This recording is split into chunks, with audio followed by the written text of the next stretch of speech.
કેમ છો ભાઈ બધા મજામાં? कैसे हो सब लोग? बढ़िया। तो देखो यहाँ पे चैप्टर नंबर 3 के अंदर पहले हम लोगों ने देखा कंडक्टर क्या होता है, फिर हम लोगों ने देखा कि इलेक्ट्रिक करंट क्या होता है। हम लोगों ने उस टाइम पे ये बात नहीं बताई थी, लेकिन वो स्पेसिफाई करनी पड़ेगी कि आपको जो बोला जाता है कि ये इलेक्ट्रिक कंडक्टर है, इसके अंदर अगर करंट ये डायरेक्शन में दौड़ रहा है तो इसका मतलब क्या हुआ, इलेक्ट्रॉन कहां से कहां दौड़ेंगे। सपोज कि मैंने एक और अच्छा सा मैं एग्जांपल ले लेता हूं कि ये कंडक्टर है, यहां पे मैंने उसको सप्लाई दिया तो करंट ऐसे बह रहा है। आपको ऐसा बोला जाएगा कि भाई ये जो वायर है उसके अंदर करंट ऐसे बहेगा। इसका मतलब ये हुआ, आपको ऐसा लगेगा कि भाई करंट पॉजिटिव टू नेगेटिव दौड़ता है।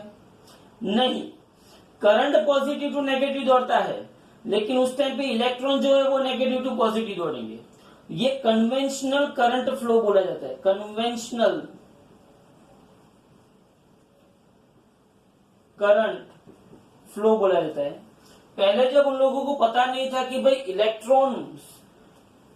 इलेक्ट्रॉन्स का जो दौड़ना है, मतलब इलेक्ट्रॉन्स जो मोशन करते हैं वही मेन कॉज है करंट का, पहले उनको पता नहीं था। पहले वो लोग क्या सोच रहे थे कि पॉजिटिव टू नेगेटिव, मतलब जो पॉजिटिव आयंस है वो पॉजिटिव टू नेगेटिव दौड़ रहे हैं, तो उसकी डायरेक्शन में उन लोगों ने करंट की डायरेक्शन बताई थी। लेकिन ऐसा था नहीं।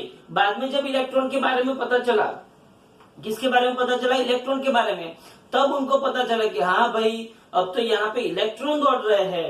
तो इलेक्ट्रॉन कहां से कहां दौड़ते हैं, negative to positive, negative to positive electron. मतलब कि आपको कभी भी ऐसा बोला जाए कि करंट की डायरेक्शन आपको ऐसी दी है, उसका मतलब ये हुआ कि उसके ऑपोजिट डायरेक्शन में क्या दौड़ेगा, इलेक्ट्रॉन दौड़ेंगे। बहुत बढ़िया, ये हमको पता चल गया।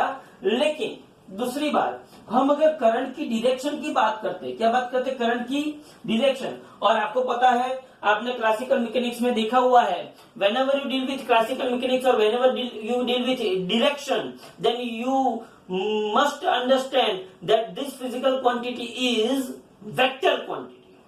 डायरेक्शन की बात करते तो हमको ऐसा ही लगता है कि भाई ये वेक्टर क्वांटिटी है, क्योंकि हम लोगों ने पहले आपको बताया हुआ है कि जिसका डायरेक्शन होता है वो वेक्टर क्वांटिटी होता है, ऐसा बोला गया जब हम लोगों ने स्केलर और वेक्टर के बीच का डिफरेंस देखा था।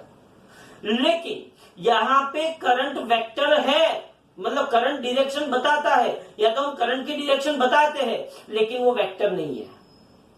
करंट की डायरेक्शन हम बताते हैं लेकिन वो वेक्टर नहीं है। जैसे कि यहां पे मैंने 3 एम्पियर, या तो मैं ऐसा बोलूं कि सपोज कि एक वायर ले लिया, ये दूसरा वायर ले लिया, उसके बीच में 60 डिग्री है, ये तीसरा वायर ले लिया, यहां से 2 एम्पियर करंट आता है, यहां से 3 एम्पियर करंट आता है, तो यहाँ पे टोटल कितना जाएगा। तो आपको ये करंट को वेक्टर लेना नहीं है। अगर वेक्टर लेते तो क्या होता, this is 30, this is cos 30, this is sin 30, ऐसा कुछ करना नहीं है। भले ही यहाँ 60 डिग्री का एग्जाम्पल दिया हो, भले ही यहाँ पे कितना दिया हो, 60 डिग्री दिया हो, लेकिन 2 एम्पियर यहाँ पे गया, 3 एम्पियर यहाँ पे गया, तो टोटल कितना होगा, 5 एम्पियर। तो करंट की डायरेक्शन हम बताते हैं, हम ऐसा बोलते हैं कि भाई करंट की डायरेक्शन यहां से यहां है, but current is not a vector quantity. Okay, तो वो वेक्टर समेशन के रूल्स को फॉलो करता नहीं है। ये 2 एम्पियर, ये 3 एम्पियर, ये 5 एम्पियर, हो गया, बात खत्म। क्योंकि current is basically flow of electron, flow of electron in unit time, flow of electron in unit time in unit cross section area, flow of electron in unit time in unit cross section area. इसको हम क्या बोलते हैं, electric current बोलते हैं। तो उसके बारे में हमको वेक्टर समेशन करने की कोई जरूरत नहीं है। अब हमने जो ओम्स लॉ लिया, हमने वो उसका स्केलर फॉर्म देखा। स्केलर फॉर्म हमने क्या देखा, V इज इक्वल टू बबीता का ईयर। लेकिन जब हम ओम्स लॉ को वेक्टर फॉर्म के अंदर रिप्रेजेंट करना चाहते हैं, तब हमको एक और फिजिकल क्वांटिटी डिफाइन करनी होती है, जिसको हम बोलते हैं करंट डेंसिटी। क्या बोलते हैं, जिसको हम बोलते हैं current density. Current density is represented by J. It is vector physical quantity. It is a vector physical quantity.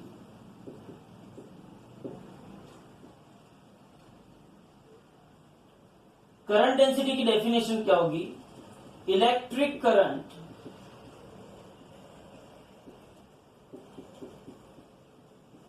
पर unit cross sectional area per unit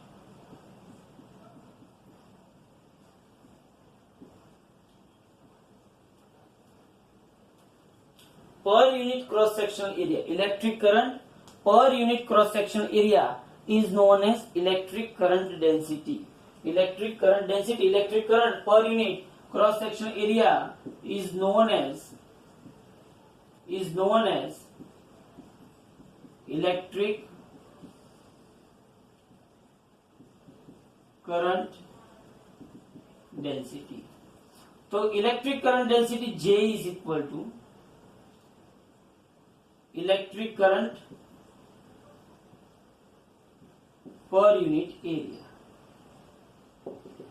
J is equal to I by A. Normal sense में बता रहा हूं, बाकी में इसका अलग से आपको बता, लेकिन यहाँ पे देखो नॉर्मल सेंस में J is equal to I by A.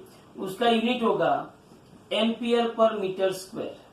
उसका यूनिट क्या होगा? Ampere per metre square. और उसका डायमेंशनल फॉर्मूला होगा MLTA. M का 0, L का -2, T का 0 और E का 1. ये उसका डायमेंशनल फॉर्मूला होगा. Electric current density, electric current पर यूनिट क्रॉस सेक्शन एरिया. क्या है electric current density? Electric current पर unit cross section area is known as electric current density. Electric current density. लेकिन ये electric current density vector notation है. जैसे कि मैं आपको बताऊं, सपोज कि ये कंडक्टर है. सपोज मैंने ये ऐसा क्रॉस सेक्शन एरिया ले लिया. ये मैंने क्रॉस सेक्शन एरिया ले लिया. ओके. अब इलेक्ट्रिक करंट ऐसे बह रहा है और ये जो क्रॉस सेक्शन एरिया है उसका एरिया वेक्टर भी ऐसे है. इलेक्ट्रिक करंट जो डायरेक्शन में बह रहा है वही डायरेक्शन में ये जो क्रॉस सेक्शन एरिया है, ये क्या है? Cross sectional area. और ये उसका क्या हुआ? Area vector. क्या हुआ? ये उसका area vector. Both are in same direction. Okay fine. लेकिन कभी कभी ऐसा हो जाता है कि सपोज मैं क्रॉस सेक्शन एरिया ऐसे ले लूं. ऐसे इलेक्ट्रिक करंट मेरा ऐसे बह रहा है. हाँ, ये जो क्रॉस सेक्शन एरिया है तो ये क्या होगा? उसका एरिया वेक्टर होगा. तो एरिया वेक्टर ने करंट के साथ कितना एंगल बनाया? थीटा. या तो एक्स एक्सिस के साथ कितना एंगल बनाया? थीटा. तो सीधी सी बात है यहाँ पे जो एरिया वेक्टर है, एरिया वेक्टर का आई के डायरेक्शन में, एरिया वेक्टर का आई के डायरेक्शन में प्रोजेक्शन क्या होगा? यहाँ पे ए कॉस थीटा होगा और यहाँ पे क्या होगा? ए साइन थीटा. ए साइन थीटा के साथ मुझे कोई लेना देना नहीं है. तो यहाँ पे एरिया वेक्टर का परपेंडिकुलर कंपोनेंट क्या आया? ए कॉस थीटा. कौन सा कंपोनेंट आया? ए कॉस थीटा. तो मैं यहाँ पे इलेक्ट्रिक करंट डेंसिटी को मैं ऐसे रिप्रेजेंट कर सकता हूं, J is equal to I upon A cos theta. क्या रिप्रेजेंट कर सकता हूं? J is equal to I upon A cos theta. तो मैं यहाँ पे लिख सकता हूं I is equal to J A cos theta. अब J क्या है? Vector quantity. AB क्या है? Vector quantity. You know very well कि A dot B is equal to क्या होता है?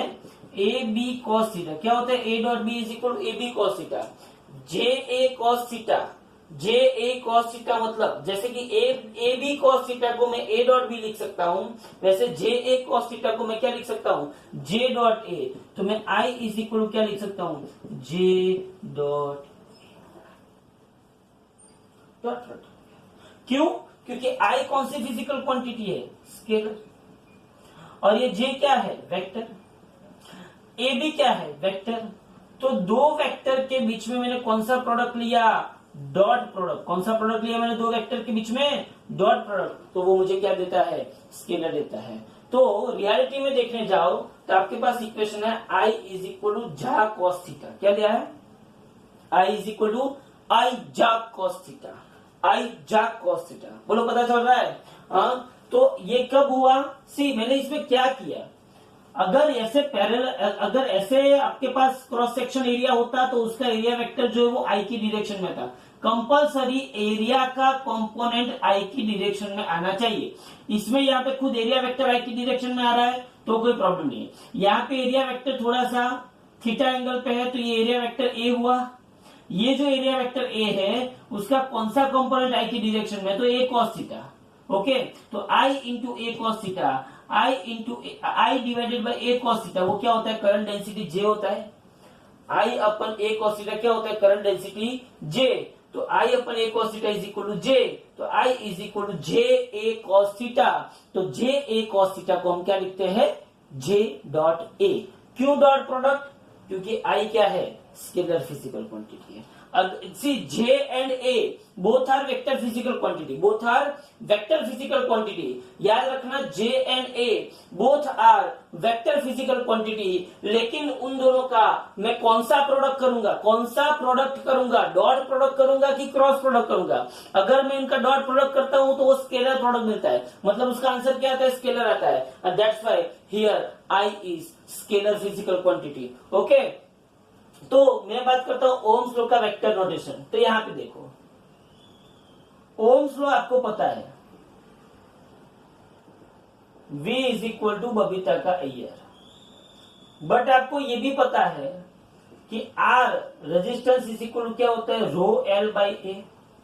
बोलो, ये हमने पिछले वीडियो में देखा था कि R resistance is equal to क्या होता है, रो एल बाई ए। तो बोलो मैं ऐसा लिख सकता हूं, मैं ऐसा लिख सकता हूं कि V is equal to I into rho L by A. लिख सकता हूं कि नहीं लिख सकता हूं, V इज इक्वल मैं क्या लिख सकता हूं, I into rho L by A. इसको देख के मुझे ऐसा लगता है कि V is equal to I by A into rho L.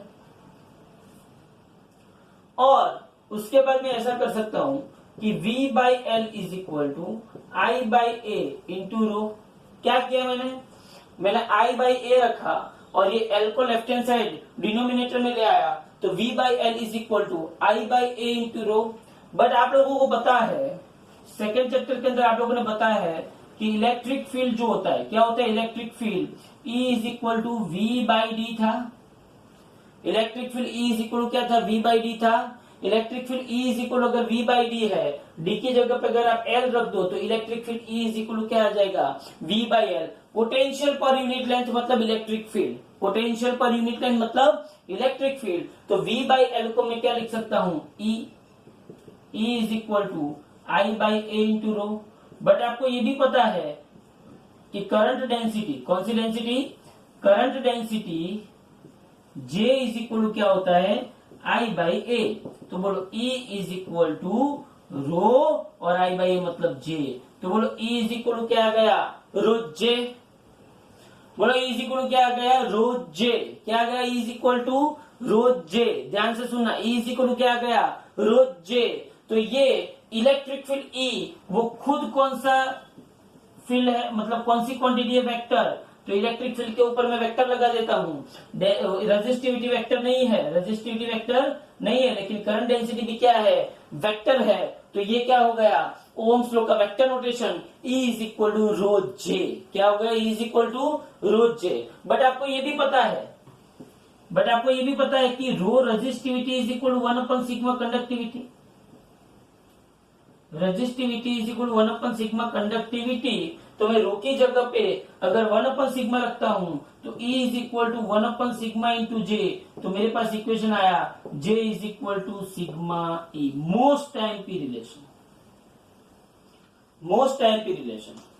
तो पहले से देख लो, ओम्स लॉ क्या था, V इज इक्वल टू बबीता का ईयर, ये उसका स्केलर नोटेशन था। ये स्केलर नोटेशन पे से मैं कौन सा नोटेशन पे आया, वेक्टर नोटेशन पे। कौन से नोटेशन पे आया मैं, वेक्टर नोटेशन पे। तो कैसे आया, तो V इज इक्वल टू बबीता का ईयर, बोला V इज इक्वल बबीता का ईयर, बोला R इज इक्वल क्या होता है रो एल बाई ए, तो R इज इक्वल मैंने क्या लिखा रो एल बाई ए, क्या लिखा मैंने R is equal to rho L by A. अब ध्यान से देखो रो एल बाई ए में मैंने I बाई ए कर दिया और L को कहां पे लाया, लेफ्ट हैंड साइड लाया, कहां पे लाया L को, लेफ्ट हैंड साइड। और अगर मैं L को लेफ्ट हैंड साइड लाया तो V बाई एल हो गया, लेकिन मुझे पता है कि V बाई एल क्या होता है, इलेक्ट्रिक फील्ड होता है। क्या होता है V by L, electric field. तो V बाई एल की जगह पर मैंने इलेक्ट्रिक फील्ड रखा, ये I by A as it is रखा, रो एज इट इज रखा, लेकिन I बाई ए क्या होता है, करंट डेंसिटी J, तो E इज इक्वल टू क्या हो गया rho into J। Electric field E खुद वेक्टर फिजिकल क्वांटिटी है, J करंट डेंसिटी वो भी खुद वेक्टर फिजिकल क्वांटिटी है, तो E इज इक्वल टू क्या हो गया रो J, क्या हो गया E is equal to rho J, E is equal to rho J।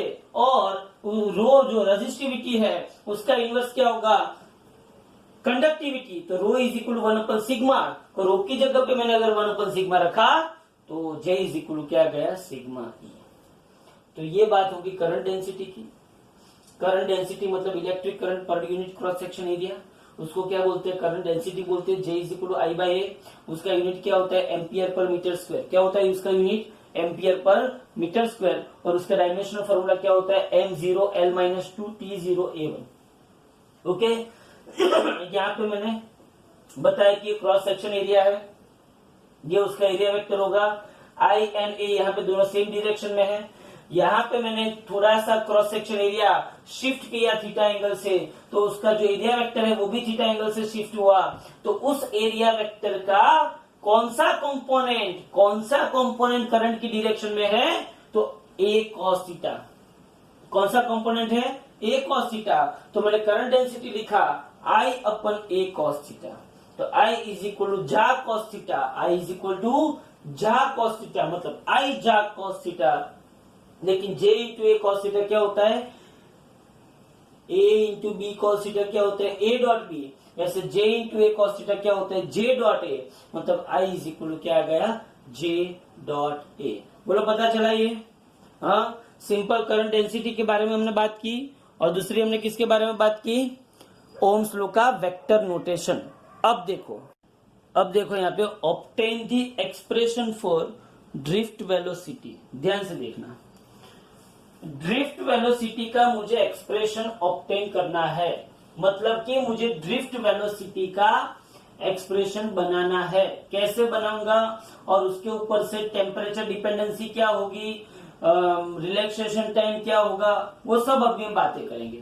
पहले तो मुझे ड्रिफ्ट वेलोसिटी समझना है। क्या समझना है मुझे, ड्रिफ्ट वेलोसिटी। रियलिटी में देखने जाओ कि जब इलेक्ट्रॉन कंडक्टर के अंदर दौड़ता है तो पहले कैसे दौड़ता था, रैंडम मोशन से दौड़ता था। कैसे दौड़ता था पहले, रैंडम मोशन। पहले मतलब कब, जब मैंने इलेक्ट्रॉन मतलब जब मैंने कंडक्टर को बैटरी से कनेक्ट नहीं किया था, तब जब मैंने कंडक्टर को बैटरी से कनेक्ट नहीं किया था तब ये जो इलेक्ट्रॉन है वो रैंडम मोशन करता था। तो मैंने यहाँ पे मुझे इक्वेशन मतलब ऑब्टेन द एक्सप्रेशन ऑफ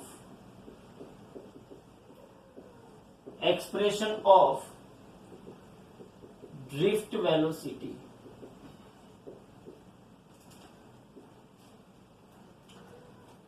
समझना ध्यान से। पहली बात तो आपको ये कंडक्टर समझना पड़ेगा। इस कंडक्टर के अंदर अभी अगर मैंने इस कंडक्टर के दो पॉइंट के बीच में बैटरी को कनेक्ट नहीं किया है तो इसके अंदर जो इलेक्ट्रॉन है वो रैंडम मोशन करेगा। कौन सी मोशन करेगा, रैंडम मोशन। जितने भी इलेक्ट्रॉन है वो सब रैंडम मोशन करेंगे। अगर वो लोग रैंडम मोशन करते हैं तो वहां पे कोई भी नेट चार्ज फ्लो नहीं होगा, इसलिए वहां पे करंट क्या आएगा, जीरो आएगा। ये पक्की बात है। अब यहां पे देखो,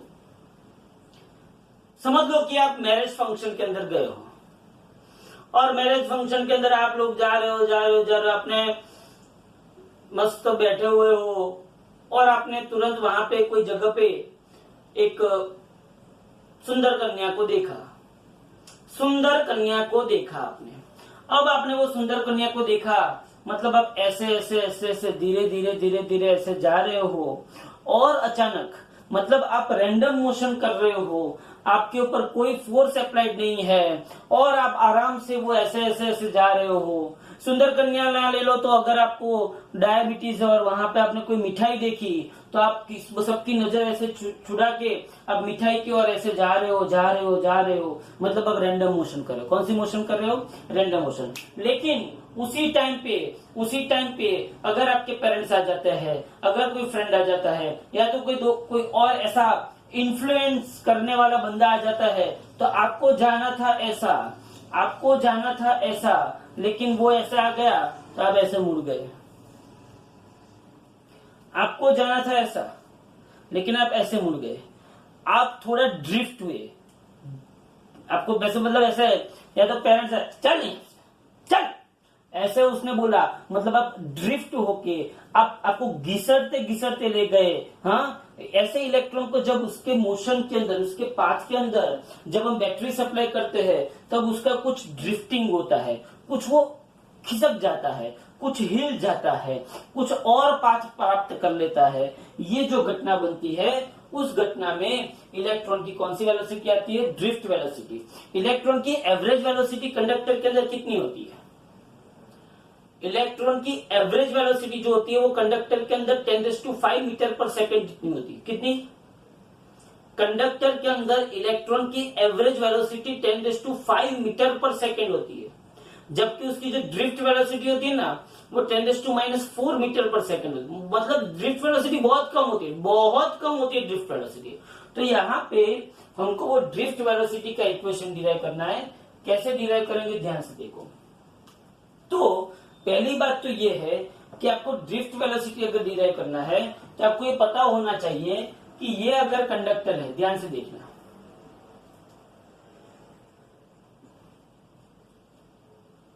इसके अंदर ये पॉजिटिव आयंस है,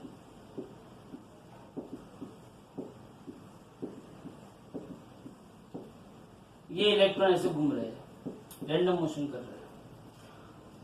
अब हुआ क्या, जब मैंने इसको बैटरी सप्लाई किया, पोटेंशियल डिफरेंस मैंने अप्लाई किया। Now E = V/d। यहां पे पॉजिटिव टर्मिनल आया और यहां पे कौन सा टर्मिनल? नेगेटिव टर्मिनल आया। तो सीधी सी बात है, positive to negative electric field apply होगा कि नहीं होगा। और ये इलेक्ट्रिक फील्ड की वजह से, इस इलेक्ट्रिक फील्ड की वजह से इलेक्ट्रॉन जो है वो ये नेगेटिव टू पॉजिटिव मोशन करेंगे कि नहीं करेंगे। तो when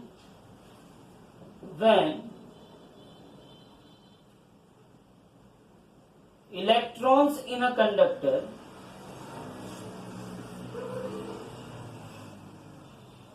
subjected to the external electric field, कौन सी? When electrons in a conductor are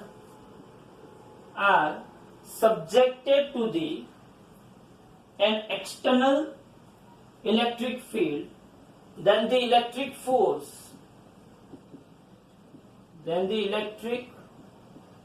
force act on this electron। मैं सिर्फ मैग्नीट्यूड की बात कर रहा हूं, तो F = क्या होगा? A × E। F = क्या होगा? A × E। Due to this force electrons are get accelerated motion, और इलेक्ट्रॉन्स क्या हो गए? एक्सेलरेटेड हो गए। और ये एक्सेलरेटेड हो गए तो F = क्या होगा? ma होगा। F = E होगा और F = क्या होगा? ma। क्योंकि कोई भी बंदा, कोई भी चीज पे अगर एक्सेलरेशन क्रिएट होता है, या तो किसी भी चीज पे अगर आप फोर्स अप्लाई करते हो, तो उसके अंदर क्या क्रिएट होगा? एक्सेलरेशन क्रिएट होगा। From equation 1 and 2 ma = EE। तो A = क्या होगा? EE/m। मोस्ट टाइम की equation, acceleration of an electron in electric field E, अगर मैं ई इलेक्ट्रिक फील्ड के अंदर इलेक्ट्रॉन को रखता हूं, किसके अंदर, ई इलेक्ट्रिक फील्ड के अंदर अगर मैं इलेक्ट्रॉन को रखता हूं तो क्या होगा, ई इलेक्ट्रिक फील्ड के अंदर अगर मैं इलेक्ट्रॉन को रखता हूं तो उसके अंदर एक्सेलरेशन क्रिएट होगा, और ये एक्सेलरेशन का इक्वेशन क्या है, ई बाई एम। याद रखना ये इक्वेशन बहुत काम आएगा। एक्सेलरेशन का इक्वेशन है ई बाई एम, याद रखना। अब देखो, अब आता है relaxation time. Relaxation time electrons क्या करेंगे, इलेक्ट्रॉन्स क्या करेंगे, जब ऐसे मोशन करेंगे, हाँ जब ऐसे मोशन करेंगे तब इन लोगों की वाइब्रेशनल मोशन की वजह से इलेक्ट्रॉन इनके साथ कोलाइड करेंगे। अब एक बार कोलिजन किया, फिर ऐसे खड़े हुए, फिर वापस दौड़ना स्टार्ट किया, फिर वापस दूसरी बार कोलिजन किया, किसके साथ, पॉजिटिव आयंस के साथ, फिर वापस खड़े हुए, फिर वापस दौड़ना स्टार्ट किया, वापस तीसरे पॉजिटिव आयन के साथ कोलिजन किया। तो ऐसे सक्सेसिवली कोलिजन होते रहते हैं, सक्सेसिवली ऐसे कोलिजन होते रहते हैं, किसके, इलेक्ट्रॉन्स के, किसके साथ, पॉजिटिव आयंस के साथ। समझ रहे हो मैं जो बोल रहा हूं वो, इलेक्ट्रॉन जब कंडक्टर के अंदर एक्सटर्नल इलेक्ट्रिक फील्ड में घूमता है तब इलेक्ट्रॉन ये जो पॉजिटिव आयंस है उसके साथ कंटिन्यूअसली कोलिजन करता है। क्यों, क्योंकि ये पॉजिटिव आयंस भी क्या कर रहे हैं, वाइब्रेशनल मोशन कर रहे हैं। अब ध्यान से सुनो, एक पॉजिटिव आयन के साथ इलेक्ट्रॉन ने कोलिजन किया, एक पॉजिटिव आयन के साथ इलेक्ट्रॉन ने कोलिजन किया, फिर वो थोड़ा सा कोलिजन होने के बाद थोड़ा सा वो चला, कैसे चला होगा, स्ट्रेट लाइन में, थोड़ा सा वो स्ट्रेट लाइन में चला, फिर वापस दूसरे पॉजिटिव आयन के साथ उसने कोलिजन किया। समझ रहे हो मैं जो बोल रहा हूं, एक पॉजिटिव आयन के साथ कोलिजन किया, फिर वो थोड़ा सा चला, फिर वापस दूसरे पॉजिटिव आयन के साथ कोलिजन किया, फिर वापस वो थोड़ा सा चला लीनियर पाथ, फिर वापस तीसरे पॉजिटिव आयन के साथ कोलिजन किया। तो ऐसे सक्सेसिवली जो कोलिजन्स हो रहे हैं, सक्सेसिवली जो कोलिजन्स हो रहे हैं, इन कोलिजन्स के बीच का जो टाइम निकाल रहा है, मतलब दो सक्सेसिव कोलिजन के बीच का जो टाइम ड्यूरेशन है, it is the average time between the two successive collision is known as relaxation time. The average, समझ में आ रहा है मैं जो बोल रहा हूं वो, आप लोगों को पता होना चाहिए कि रिलैक्सेशन टाइम क्या है। रिलैक्सेशन टाइम आपको पता होना चाहिए क्या है, the average time interval between two successive collision, the average time interval between two successive collisions of electrons moving in a conductor is called relaxation time। ध्यान से समझना, हाँ। तो आप लोगों को ये पता होना चाहिए कि ड्यू टू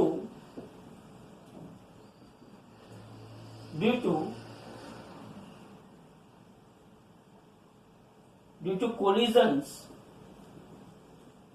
of electrons, या तो ऐसा लिख सकते हैं, in a conductor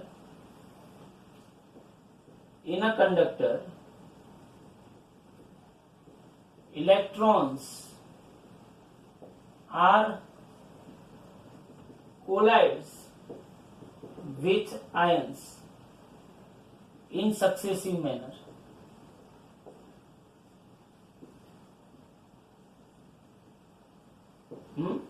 Electrons are collide with ion in a successive manner.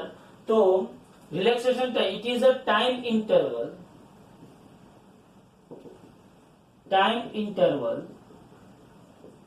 between two successive collisions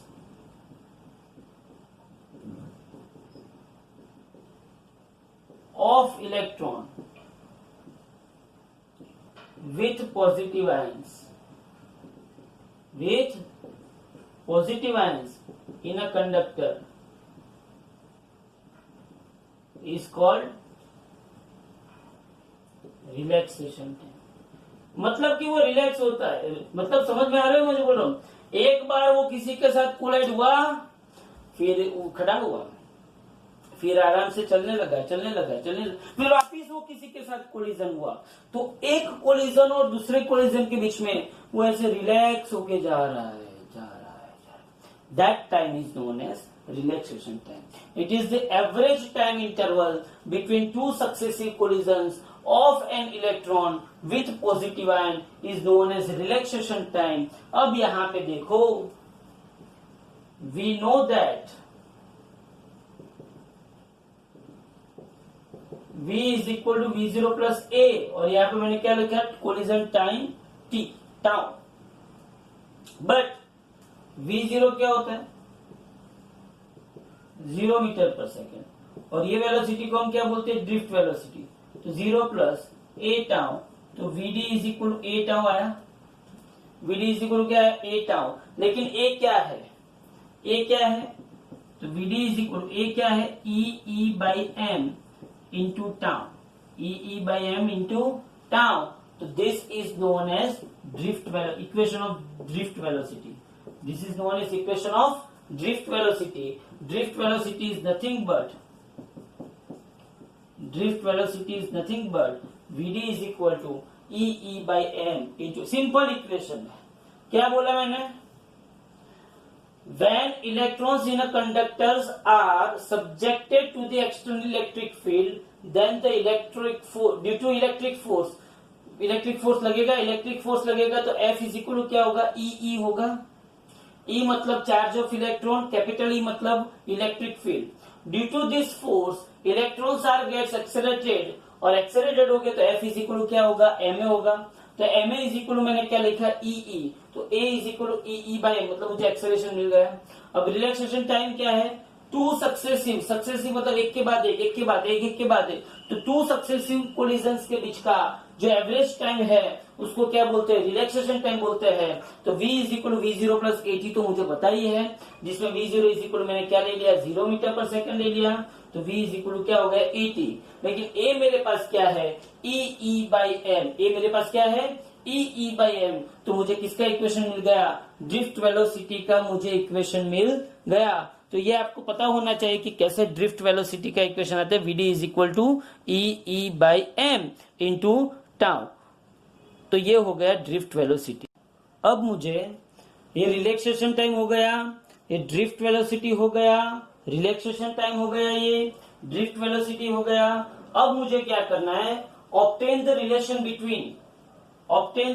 between resistivity rho and relaxation time tau, या तो obtain the relation between conductivity sigma and relaxation time tau. तो मैं अब कौन सा most time की theory ये chapter की, मैं रेजिस्टिविटी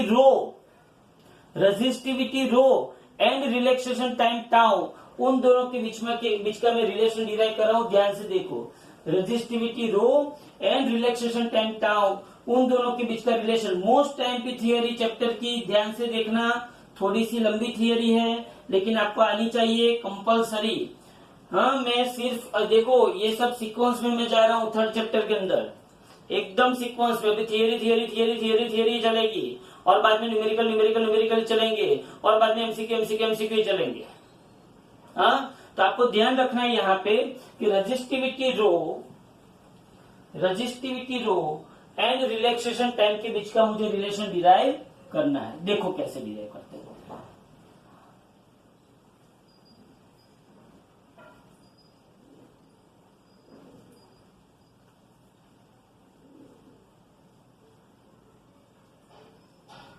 देखो, derive the relation between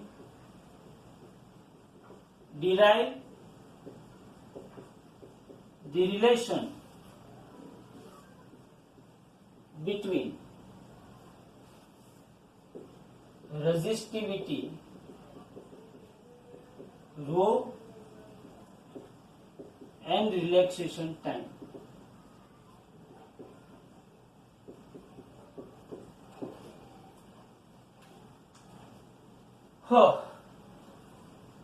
consider a conductor, एक कंडक्टर कंसीडर कीजिए, और अब उसमें ऐसा सोचिए कि डेल्टा टी टाइम में कितना चार्ज पास होगा। वो पहले तो मुझे इसका एक फर्स्ट स्टेप क्या है कि डेल्टा टी टाइम में पर्टिकुलर क्रॉस सेक्शन एरिया में से कितना चार्ज पास होता है, पहले तो ये समझना पड़ेगा। तो मैं यहां पे ऐसा देखता हूं, consider a conductor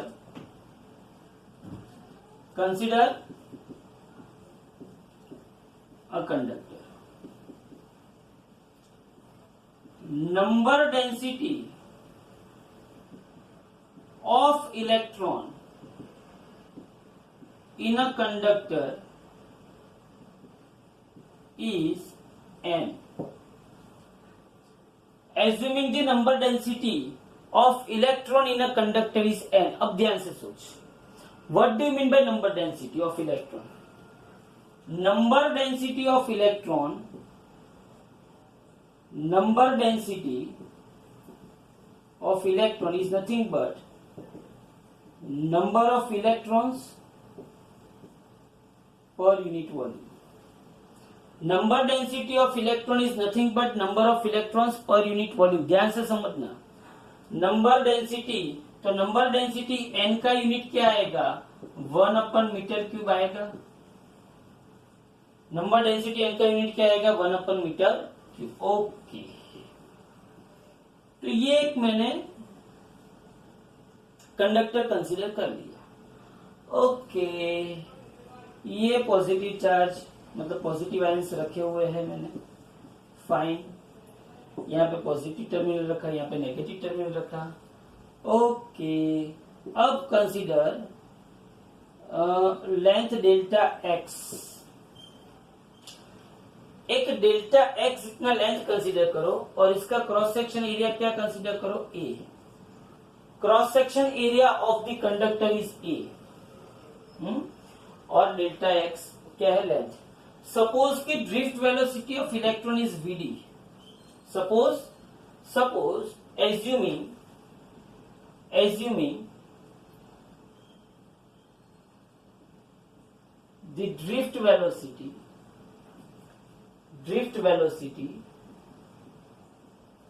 of electron is v. Okay, suppose electron is moving with the speed vd, cover distance delta x in time delta t. Assuming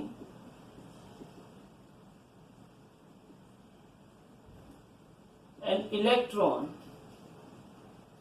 covers delta x distance in delta t time with speed v. तो सीधी सी बात है vd is equal to क्या होगा? Delta x upon delta t, distance upon time. तो delta x is equal to क्या होगा? vd into delta t. इतना डिस्टेंस उसने कवर किया डेल्टा टी टाइम में. So distance travelled by electron in delta T time with speed vd is delta x is equal to क्या होगा? vd delta T. Okay, मतलब कि electron यहां से यहां गया, डेल्टा एक्स जितना डिस्टेंस कवर किया, कैसे? vd इंटू डेल्टा टी जितने डिस्टेंस कवर किया vd स्पीड से और डेल्टा टी जितने टाइम से. Now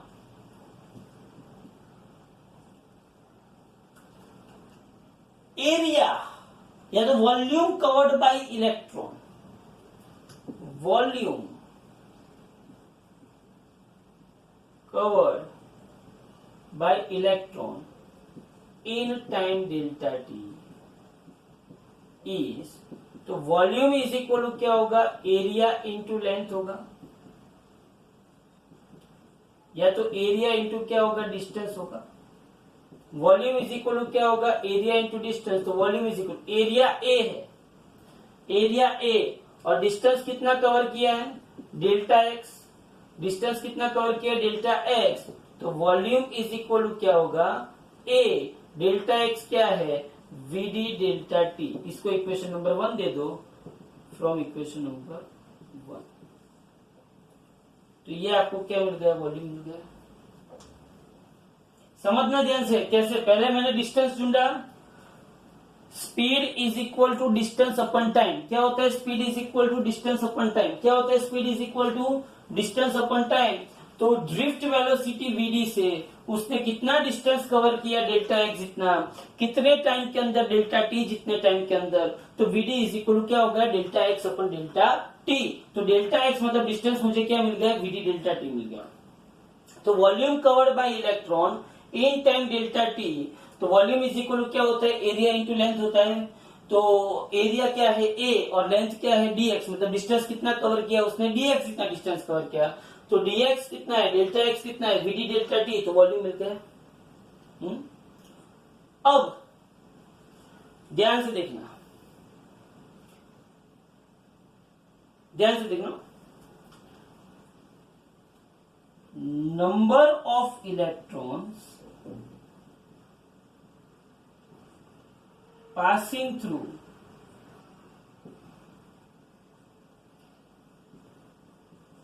this volume in time delta t, in time, तो नंबर ऑफ इलेक्ट्रॉन देखो, number density n is equal to number of electrons per unit volume था।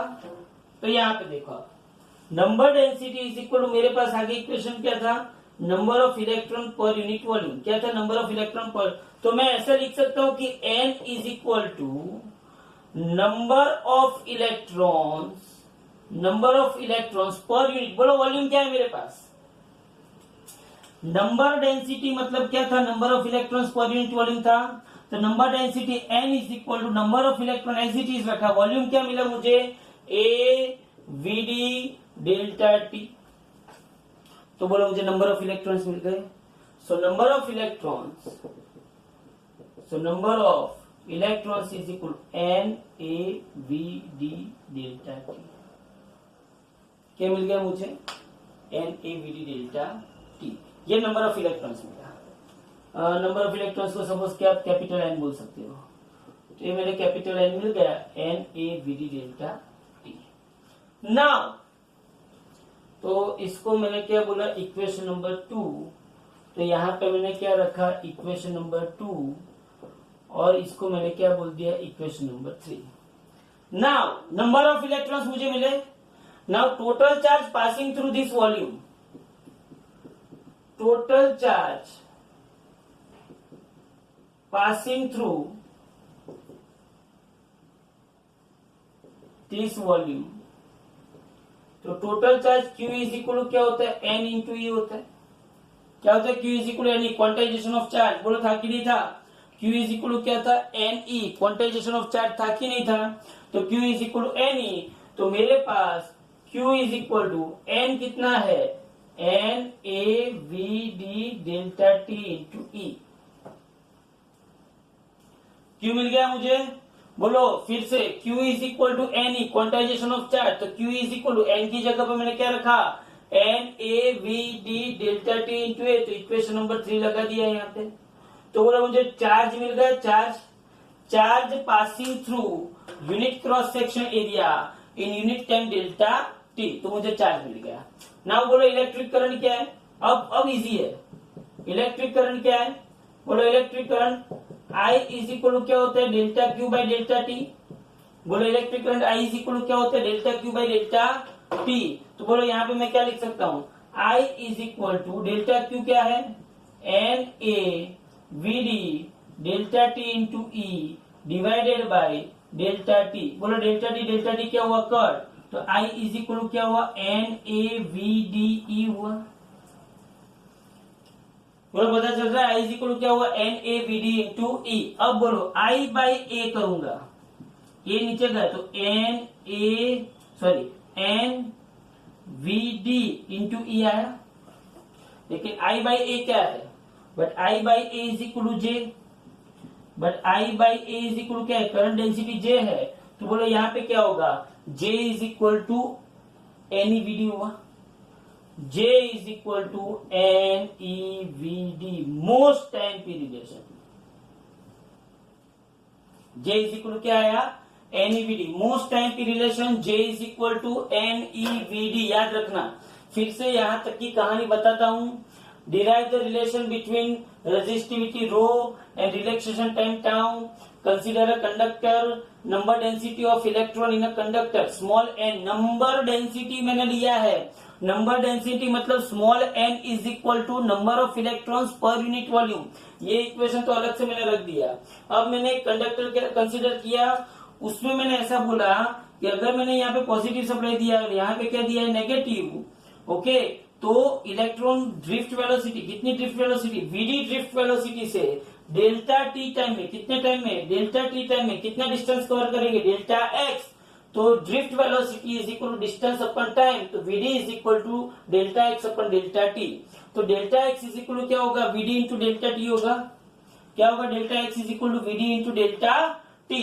तो मुझे डिस्टेंस मिल गया। अब मुझे वॉल्यूम चाहिए, तो डिस्टेंस को अगर आप एरिया से मल्टीप्लाई करोगे तो आपको क्या मिल जाएगा, वॉल्यूम मिल जाएगा। तो volume covered by electron in time delta T, तो volume is equal to area into length या तो डिस्टेंस। तो एरिया मेरे पास ए है और लेंथ मेरे पास कितनी है, डेल्टा एक्स। तो डेल्टा एक्स मेरे पास कितना है, वीडी इंटू डेल्टा टी। तो volume is equal to N V D delta T है, A we D delta T. अब मेरे पास नंबर डेंसिटी का इक्वेशन क्या है, number density is equal number of electron per unit volume. तो number density N is equal number of electron capital N per unit volume. Volume मेरे पास था, तो वॉल्यूम क्या था, A we D delta T. तो A we D delta T आ गया, तो उसके ऊपर से मुझे नंबर ऑफ इलेक्ट्रॉन मिले N A we D delta T. क्या मिले मुझे number of electrons, N A we D delta T. मुझे अगर नंबर ऑफ इलेक्ट्रॉन्स मिल गए तो क्वांटाइजेशन ऑफ चार्ज के ऊपर से मुझे पता चलता है कि Q इज इक्वल टू क्या होता है, कैपिटल N इंटू ई। तो Q is equal to capital N की जगह पे क्या रखा, N A we D delta T into E का ई। इसको ऐसे भी याद रख सकते हैं, एन ए मतलब ना व ते, नावते। Q इज इक्वल टू क्या है, नावते, ओके। अब electric current I is equal to क्या हुआ, delta Q upon delta T. तो डेल्टा क्यू मतलब क्यू मैंने रख दिया, डेल्टा टी क्या हो गया, कट हो गए। तो I is equal to N A we D E, A नीचे लाया तो J इज इक्वल टू मुझे क्या मिला, एन ई वी डी। यहां तक का भी क्वेश्चन आ सकता है अलग से कि derive the relation between current density and drift velocity. Derive the relation between current density and drift velocity. तो यहां तक का भी क्वेश्चन आ सकता है, याद रखना। Derive the relation between current density and drift velocity. अब देखिए यहाँ पे, अब मैंने आगे की थियरी में जो डिराइव किया था, but J is equal to sigma e and Vd is equal to E by n into tau. बोलो ये दो चीज हमने डिराइव की थी। J इज इक्वल हमने क्या लिखा था, सिग्मा ई लिखा था कि नहीं लिखा था, J इज इक्वल सिग्मा ई। तो J इज इक्वल मैंने क्या लिखा, सिग्मा ई और एन ई, और Vd is equal e by M into tau. बोलो दिख रहा है आप लोगों को, J इज इक्वल मैंने क्या लिखा था, सिग्मा ई। क्या लिखा था, J is equal to sigma E. क्या लिखा था, J is equal to sigma E और Vd is equal to E by M into tau. तो बोलो ई ने ई को मारा, तो sigma is equal to N E square tau by M. आ गया इक्वेशन। ये इक्वेशन किसके बीच में आया, कंडक्टिविटी एंड टाउ के बीच में। But sigma is equal to क्या होता है, सिग्मा इज इक्वल टू क्या होता है, 1 बाई रो।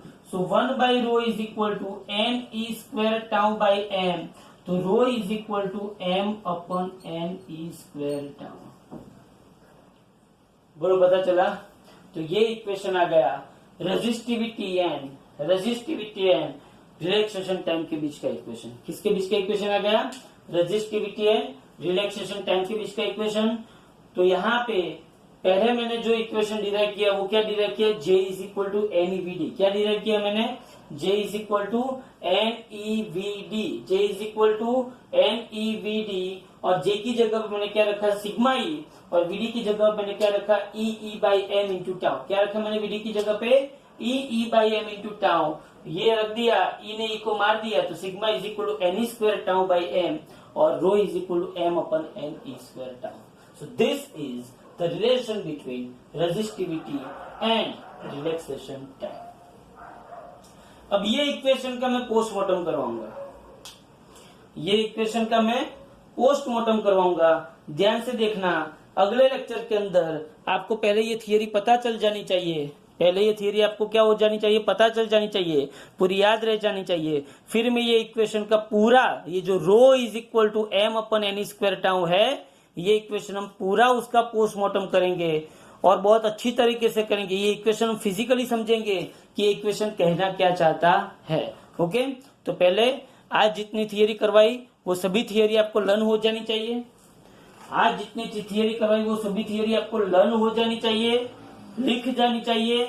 आपको वो थियरी में कोई भी डाउट हो तो पूछ सकते हो, लेकिन ये दोनों आज जितना भी करवाया वो मोस्ट इंपोर्टेंट पार्ट है ये चैप्टर का। ओके, तो याद रखना sigma is equal to N square tau by M और rho is equal to M upon N E square tau, और तीसरा equation J is equal to N E V D. ये सब आज के ये थियरी के इक्वेशन है। Okay, thank you very much. साथ में रहना, वीडियो को छोड़ना मत।